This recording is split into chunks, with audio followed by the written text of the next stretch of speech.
gafe waramta abifo mako info matin kunafoni ajira ka fo kangata misabugu kaufe ka kenni ka do ka fo ajuma shido yemi enobon kolo kile mwa ani wolumfla samba fla ni mwan fla naga kan tan wolumfla temele ni esanga bisawaye anga sodasi karngrele mube nafuma ko force spéciale maw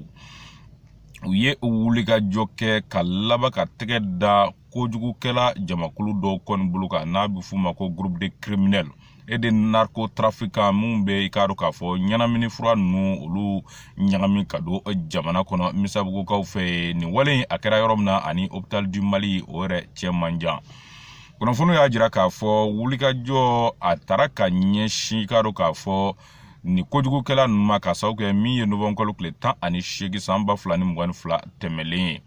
karanyana ni ma ko fole nu ko kunye wulika joke ka dudo maumine ko lu kondo berela ka laba ka nyini damada ni sifu wari million keme konondo madi olu makuten ma ko fole nu kana bla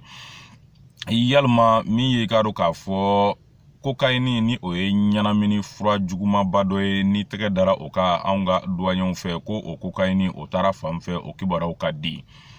ni walen kelemi anga force spéciale mawye uye wulikajo abolo da wulikajo koni atara kunje ka kene ejuma shidonye wasiga temina miye mata olu bela jene koni kunye otage olu ye kana blasoro mata ina muso saba be alla kase demsen woroma obela jine kofe ni walejugu kebawo manani tike dara oluka mamumbe ula uka gafe ukoni larawulen kofe ayira ka foko franco sénégalais klimbe ala minye nazara jamana odin flabe ala ani franco malien kelenko ofenebe makofole nunu chela fasiri kebawo ya jira ka fo minye anga ministre de la sécurité et de la protection civile